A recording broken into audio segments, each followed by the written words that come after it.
Hi viewers, welcome to Bosco Campus Vision.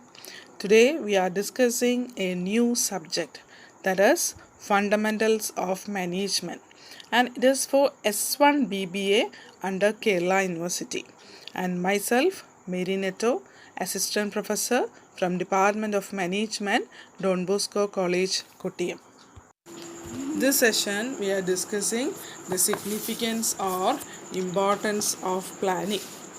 So we already discussed what is planning. So here the significance are minimize uncertainty, emphasis on objectives, promotes coordination, facilitates control, improves competitive strength, encourages innovation, and the last is lacking complexities of modern business. So the first is minimizes uncertainty. The future is generally uncertain and things are likely to change with the passage of time. So planning helps in minimizing uncertainty of future and it involves anticipation of future events. അപ്പോൾ നമുക്കറിയാം uncertainty അല്ലേ, future എന്ന് പറയുന്നത് നമുക്ക് ആർക്കും അറിയാൻ പറ്റത്തില്ല, എപ്പോഴും അൺസർട്ടൺ ഇല്ലേ, ഒരു അൺപ്രഡിക്റ്റബിൾ ആണ്. അപ്പോൾ അതുപോലെ ഒരു ഓർഗനൈസേഷൻ്റെ കേസിൽ ഒരു പ്ലാനിങ് ഇല്ലേ, മുൻകൂട്ടി ഒരു കാര്യം നമ്മൾ പ്ലാൻ ചെയ്ത് വെക്കുന്നതിൻ്റെ ഉദ്ദേശം എന്താണ്, ഈ അൺസർട്ടനിറ്റി നമുക്ക് മിനിമൈസ് ചെയ്യാം. അതായത് പ്രതീക്ഷിക്കാത്ത എന്തെങ്കിലുമൊക്കെ സംഭവിച്ചാൽ നമ്മൾ പ്ലാൻ ചെയ്തിട്ടാണ് മുന്നോട്ട് നീങ്ങുന്നതെങ്കിൽ നമ്മുടെ കയ്യിൽ ഓൾട്ടർനേറ്റീവ്സ് ഉണ്ടാവും ഇല്ലേ, അതിന് ഓവർകം ചെയ്യാൻ വേണ്ടി. അതിനെയാണ് നമ്മൾ മിനിമൈസസ് അൺസർട്ടനിറ്റി എന്ന് പറയുന്നത്. So the future is generally uncertain അല്ലേ, ഒരു ഫ്യൂച്ചർ എന്താണ്, അൺസർട്ടൺ ആണ്. And things are like to change with the passage of time എന്ന് പറഞ്ഞാൽ എന്താണ്, സമയാസമയങ്ങളിൽ ഇല്ലേ ചേഞ്ചസ്. ഇപ്പം നമ്മളൊരു കാര്യം ഇംപ്ലിമെൻറ്റ് ചെയ്താലും നമ്മുടെ എൻവയോൺമെൻറ്റ് എന്ന് പറയുന്നത് എപ്പോഴും ഇങ്ങനെ ചേഞ്ചിങ് ആയിരിക്കും. So planning helps in minimising the uncertainty of future. അപ്പം നാളെ എന്ന് പറഞ്ഞുള്ളത് നമുക്ക് പ്രെഡിക്റ്റ് ചെയ്യാൻ പറ്റത്തില്ല. അപ്പം പ്രതീക്ഷിക്കാത്തത് എന്തെങ്കിലും സംഭവിച്ചാൽ അതിൻ്റെ ഒരു വിഷമം കുറയ്ക്കാൻ നമുക്ക് എന്ത് ചെയ്യും, നല്ലൊരു പ്ലാനിങ് ഉണ്ടെങ്കിൽ സഹായിക്കും. And it involves anticipation of future events. അതോടൊപ്പം തന്നെ എന്താണ്, നാളെ എന്തൊക്കെ നടക്കാം എന്ന് നടക്കുന്ന ഇവൻറ്റ്സ് ഇല്ലേ, അതിനെപ്പറ്റിയുള്ള കാര്യങ്ങൾ നമുക്ക് മുൻകൂട്ടി നമ്മളൊരു അസംഷൻസ് പുറത്ത് നമുക്ക് നീങ്ങാൻ പറ്റും. അതിനെയാണ് നമുക്ക് മിനിമൈസസ് അൺസർട്ടനിറ്റി എന്ന് പറയുന്നത്. And the next is emphasis on objectives. എപ്പോഴും നമ്മൾ പ്ലാൻ ചെയ്യുമ്പോൾ എന്താണ്, നമ്മുടെ ഒബ്ജക്റ്റീവ്സിനായിരിക്കണം ഏറ്റവും കൂടുതൽ ഇമ്പോർട്ടൻസ്, സ്ട്രെസ്സ് കൊടുക്കേണ്ടത്. So the first step in planning is to fix objectives. അറിയാമല്ലോ, ഒരു പ്ലാൻ ചെയ്യുമ്പോൾ ആദ്യം നമ്മൾ ചെയ്യേണ്ടത് എന്താണ്, ഒബ്ജക്റ്റീവ്സ് ഫിക്സ് ചെയ്യുക. So when objectives are clearly fixed the execution of plan will also be directed towards these objectives. അപ്പോൾ അങ്ങനെയാണെങ്കിൽ പ്ലാനിങ് സക്സസ് ആയാൽ അല്ലെങ്കിൽ ആ ഒബ്ജക്റ്റീവ് ഫിക്സ്ഡ് ചെയ്ത് സക്സസ്ഫുള്ളായിട്ട് ഒബ്ജക്റ്റീവ് സെറ്റ് ചെയ്ത് കഴിഞ്ഞാൽ പിന്നെ നമുക്ക് പ്ലാൻ ചെയ്യാൻ ഈസി. ആ ഒബ്ജക്റ്റീവ്, ആ ലക്ഷ്യത്തിലേക്ക് എത്താൻ നമുക്ക് എന്തെല്ലാം കാര്യങ്ങൾ ചെയ്യണമെന്ന് നമ്മൾ ചിന്തിച്ചാൽ മതി. അതാണ് നമ്മൾ അവിടെ എന്തെന്ന് പറയുന്നത്, ഒരു എക്സിക്യൂഷൻ അല്ലെങ്കിൽ എക്സിക്യൂഷൻ ഓഫ് പ്ലാൻ, അല്ലെങ്കിൽ നമ്മൾ എന്തെന്ന് പറഞ്ഞു, എംഫസിസ് ഓൺ ഒബ്ജക്റ്റീവ്സ്. ഒബ്ജക്റ്റീവ്സിന് കൂടുതൽ ഇമ്പോർട്ടൻസ് പ്ലാനിങ്ങിൽ കൊടുക്കണം.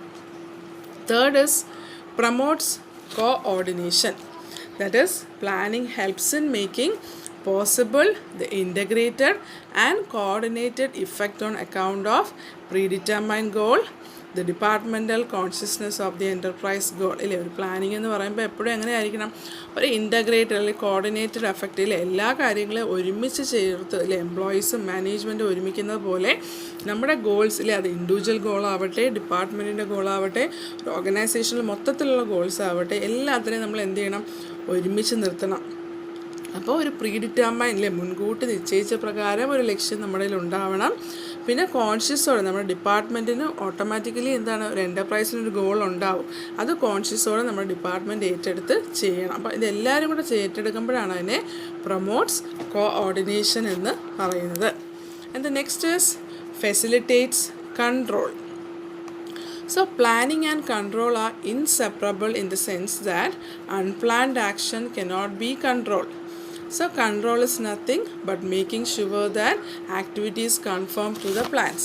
Facilitates control എന്ന് പറഞ്ഞാൽ എന്താണ്, പ്ലാനിങ്ങും കൺട്രോളും ഇല്ലേ, ഇത് രണ്ടും എന്താണ് ഒരു ഇൻസെപ്പറബിൾ എലമെൻറ്റ് എന്ന് പറഞ്ഞാൽ എന്താണ്, അൺപ്ലാൻഡ് ആക്ഷൻസിനെ ഒരിക്കലും നമുക്ക് കൺട്രോൾ ചെയ്യാൻ പറ്റത്തില്ല. നമ്മുടെ പ്ലാനിങ്ങിനകത്തുള്ള കാര്യങ്ങളാണെങ്കിൽ അതനുസരിച്ച് മുന്നോട്ട് നീങ്ങുന്നതിന് നമുക്ക് ഈസി ആയിട്ട് കൺട്രോൾ, പക്ഷേ പ്ലാൻ ചെയ്യാത്ത കാര്യങ്ങൾ ഇടയ്ക്ക് വന്നാൽ അതത്ര ഈസി ആയിട്ട് കൺട്രോൾ ചെയ്യാൻ പറ്റത്തില്ല. അപ്പോൾ കൺട്രോളിംഗ് എന്ന് പറഞ്ഞാൽ എന്താണ്, പ്രത്യേകിച്ച് ഒന്നുമില്ല, but making sure that activities confirm to plan. നമ്മൾ ചെയ്യുന്ന കാര്യങ്ങളെല്ലാം മുൻകൂട്ടി നമ്മൾ നിശ്ചയിച്ച് പ്ലാൻ പ്രകാരമാണോ പോകുന്നത്, അതോ അപ്രതീക്ഷിതമായ എന്തെങ്കിലും കാര്യങ്ങൾ അതിൻ്റെ ഇടയ്ക്ക് കയറി വന്നിട്ടുണ്ടോ, നമ്മുടെ അല്ലേ എന്തുകൊണ്ടാണ് പ്ലാൻ ചെയ്ത കാര്യങ്ങൾ സക്സസ് ആവണമെന്ന് പറയില്ലേ, കൺട്രോളബിൾ ആണെന്ന് പറയേണ്ടത്. എപ്പോഴും നല്ലൊരു പ്ലാനിങ് ഉണ്ടെങ്കിൽ അതിൻ്റെ കാര്യങ്ങളെല്ലാം നമ്മുടെ കയ്യിൽ സേഫ് ആയിരിക്കും ഇല്ലേ. അപ്രതീക്ഷിതമായി നടന്നു കഴിഞ്ഞാൽ അതിനെ അൺകൺട്രോളബിൾ ഫാക്ടർ എന്നോ അല്ലെങ്കിൽ നമുക്കതിനെ ഇല്ലേ നമ്മൾ പിന്നെ അതിൻ്റെ ഇഫക്റ്റ് എന്ന് പറയുന്നത് നമുക്ക് പ്രതീക്ഷിക്കുന്നതിനപ്പുറം. ഇപ്പോൾ പ്ലാൻ ചെയ്ത കാര്യങ്ങളാണെങ്കിൽ നമുക്കറിയാം അതിൻ്റെ റിസൾട്ട്സ് എല്ലാം നമ്മൾ ഇവാലുവേറ്റ് ചെയ്ത് വെച്ചേക്കുന്നത് കൊണ്ട് തന്നെ ഈസി ആയിട്ട് അത് നീങ്ങും. പക്ഷേ പ്രതീക്ഷിക്കാത്തൊരു ഇൻസിഡൻറ്റ് അതിൻ്റെ ഇടയ്ക്ക് വന്നാൽ നമുക്കതിനെ ഇല്ലേ അതിൻ്റെ ഔട്ട്കം എന്ന് പറയുന്നത് നമ്മൾ പ്രതീക്ഷിക്കുന്നതിനപ്പുറം ചിലപ്പം സംഭവിക്കാം. അപ്പോൾ എപ്പോഴും പ്ലാനിങ് എന്ന് പറയുന്നത് ഒരു കൺട്രോളബിൾ ഫാക്ടർ ആയിരിക്കണം. അതായത് നമ്മുടെ ആക്ടിവിറ്റീസ് നമ്മൾ പറഞ്ഞ രീതിയിൽ അല്ലെങ്കിൽ പ്ലാൻ ചെയ്ത രീതിയിൽ പോകുന്നുണ്ടോ ഇല്ലേ നമ്മൾ ഫെസിലിറ്റേറ്റ് ചെയ്യുക അല്ലെങ്കിൽ ഉറപ്പ് വരുത്തുക. Next is improves competitive strength ഇല്ലേ. Planning enables the enterprise to discover new opportunity. ഒരു പ്ലാനിങ് എന്ന് പറയുമ്പോൾ എങ്ങനെയായിരിക്കണം, പുതിയ അവസരങ്ങൾക്ക് വേണ്ടി നമ്മൾ എന്താണ് തയ്യാറെടുക്കണം. ഒരു ഓർഗനൈസേഷനെ സംബന്ധിച്ചുള്ള എന്താണ് പുതിയ പുതിയ അവസരങ്ങൾ നമ്മൾ കണ്ടെത്തണം. So thus in turn give competitive edge to the enterprise over other enterprise that do not have planning or having ineffective planning ഇല്ലേ. ഒരു പ്ലാനിങ് എന്ന് പറയുമ്പോൾ ശരിക്കും എന്താണ്, it enables the enterprise to discover new opportunities. ഒരു planning എന്ന് പറയുമ്പോൾ ശരിക്കും എന്താണ്, നമ്മൾക്ക് അല്ലേ പുതിയ പുതിയ അവസരങ്ങളെ നമ്മൾ കണ്ടെത്തണം. ആൻഡ് ഒരു competitive edge to the enterprise ഇല്ലേ. അത് എന്തിനു സഹായിക്കുന്നു ഈ അവസരങ്ങൾ, നമുക്കൊരു നല്ലൊരു കോമ്പറ്റേറ്റീവ് എഡ്ജ് ഇല്ലേ അല്ലെങ്കിൽ മറ്റൊരു എൻ്റർപ്രൈസിൽ നിന്ന് നമ്മൾ വ്യത്യസ്തമാക്കി നിൽക്കുന്ന എപ്പോഴും നമ്മുടെ മുന്നിൽ കിട്ടുന്ന ഈ അവസരങ്ങളാണ്. അപ്പോൾ എപ്പോഴും ഒരു നല്ല പ്ലാനിങ്ങോട് കൂടിയാണ് നമ്മൾ മുന്നോട്ട് പോകുന്നതെങ്കിൽ നമുക്കൊരു കോമ്പറ്റേറ്റീവ് സ്ട്രെങ്ത് അല്ലേ അല്ലെങ്കിൽ ഒരു മുൻനിരയിൽ നമുക്ക് നമ്മുടെ കമ്പനിയെ എത്തിക്കാൻ സാധിക്കും. അതായിരിക്കണം നമ്മളെപ്പോഴും പ്ലാനിങ്ങിലൂടെ ശ്രദ്ധിക്കേണ്ടത്. അതിനെയാണ് നമ്മൾ ഇംപ്രൂവ്സ് കോമ്പറ്റേറ്റീവ് സ്ട്രെങ്ത് എന്ന് പറയുന്നത്. നെക്സ്റ്റ് ഇസ് എൻകറേജസ് ഇന്നോവേഷൻ ഇല്ലേ. ഇന്നോവേഷൻ എന്ന് പറഞ്ഞാൽ എന്താണ്, ക്രിയേറ്റിംഗ് ന്യൂ ഐഡിയാസ് ഇല്ലേ. അപ്പം ഒരു many new ideas come to the mind of a manager when he is planning. അറിയാലോ ഒരു മാനേജർ പ്ലാൻ ചെയ്യുന്ന സമയത്ത് വ്യത്യസ്തമായ ഐഡിയകൾ മുന്നോട്ട് വരണം. ഇപ്പം നമുക്ക് ചുറ്റും നമ്മളൊന്ന് നോക്കിയാൽ നമുക്കറിയാം ഒത്തിരി ഷോപ്പുകളുണ്ട് ഇല്ലേ, അല്ലെങ്കിൽ നമ്മൾ ഉപയോഗിക്കുന്ന സാധനങ്ങൾ ഇതെല്ലാം നല്ല ഇന്നോവേറ്റീവായിട്ട് അല്ലെങ്കിൽ വെറൈറ്റി ആയിട്ട് വരുന്നത് എന്തുകൊണ്ടാണ്, അത് ഓരോ കമ്പനിയുടെ മാനേജേഴ്സിൻ്റെ ഇന്നോവേറ്റീവ് സ്റ്റൈലാണ്. So this creates an innovative and foresighted attitude among the managers. അപ്പം നാളെ നിങ്ങൾ ഓരോരുത്തരും തന്നെ എന്താണ് പല പല കമ്പനീസ് വർക്ക് ചെയ്യുമ്പോൾ എപ്പോഴും നമ്മൾ എന്ത് ചെയ്യണം, ക്രിയേറ്റീവായിട്ട് ചിന്തിക്കുക, പുതുമയോടുകൂടി അല്ലെങ്കിൽ ഒരു പുതുമ കൊണ്ടുവരാൻ നമ്മൾ എപ്പോഴും ശ്രദ്ധിക്കുക. അപ്പോൾ മാനേജേഴ്സിൻ്റെ ഭാഗത്തു നിന്ന് എപ്പോഴും ഒരു ക്രിയേറ്റീവ് ആറ്റിറ്റ്യൂഡ് അല്ലെങ്കിൽ ഇന്നോവേറ്റീവ് സ്റ്റൈൽ അല്ലെങ്കിൽ ഫോർസൈറ്റഡ് ആറ്റിറ്റ്യൂഡ് ഉണ്ടായിരിക്കണം.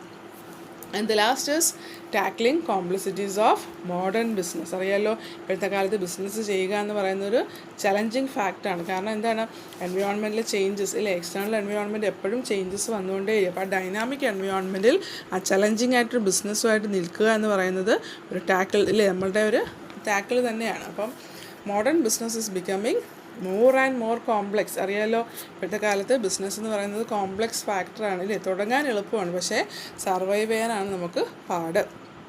So planning helps the management to got a clear idea of what is to be done, when it is to be done, where it is to be done and how it is to be done. അപ്പോൾ നല്ലൊരു planning ഉണ്ടെങ്കിൽ നമുക്ക് എന്ത് ചെയ്യാം, നമ്മുടെ organisation എന്ത് എപ്പോൾ എങ്ങനെ എവിടെ എന്നൊക്കെ നമുക്ക് എന്താ നല്ലപോലെ ഒരു വിലയിരുത്തൽ അല്ലെങ്കിൽ നമുക്ക് തന്നെ മനസ്സിലാക്കാം. ഇനി ആരതിൻ്റെ ഇടയിലേക്ക് വന്നാലും അല്ലെങ്കിൽ എത്ര കോമ്പറ്റീറ്റേഴ്സ് വന്നാലും നമ്മുടെ കമ്പനിയുടെ വെൻ വെയർ വാട്ട് എന്നൊക്കെ ഉള്ളൊരു ചോദ്യത്തിന് ഉത്തരം നമ്മുടെ കയ്യിലുണ്ടെങ്കിൽ നമ്മളവിടെ നിലനിൽക്കും. നമ്മുടെ സർവൈവൽ നമ്മുടെ കയ്യിൽ തന്നെയാണ്. അപ്പം ഒരു മോഡേൺ ബിസിനസ്സിൻ്റെ കോംപ്ലക്സിറ്റീസിനെ ടാക്കിൾ ചെയ്യാൻ പറ്റുന്ന രീതിയിലായിരിക്കണം നമ്മുടെ ബിസിനസ് എന്ന് പറയുന്നത്. അപ്പോൾ അതിനെയാണ് നമ്മൾ ടാക്ലിംഗ് കോംപ്ലക്സിറ്റീസ് ഓഫ് ബിസിനസ് എന്ന് പറയുന്നത്. അപ്പം these are the different significance or importance of planning. So once again we can sum up the topic, that is First we can say that what is planning. We already says that planning is a process of deciding in advance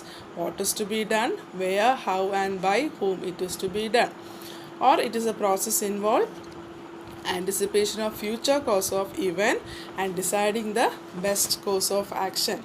And in simple we can say it is basically a process of thinking before doing. And today we discuss the significance or importance of planning. That is, first we discuss that minimizes uncertainty. That is, planning helps in minimizing uncertainty of future and it involves anticipation of future event. Second, we discuss that emphasis on objectives. That is, the objectives are clearly fixed. Third, we discuss that it promotes coordination. That is, the coordinated effect on the account of predetermined goal or the departmental consciousness of the enterprise goal. Next, we discuss it facilitate control. That is, control is nothing but making sure that activities conform to the plans. And next is improves competitive strength. That is, planning enable the enterprise to discover new opportunity. Next, we discuss that encourages innovation. That is, the manager must create and innovate new ideas in the organization. And last, we discuss that tackling complexities of modern business. That is, we says that our business is becoming more and more complex. By planning, we can get the idea about what, when, where and how it is to be done or the organization in a better way. So these are the different significance of planning. I hope you are clear with the portion. So prepare well, study well. This is the end of today's session. Thank you.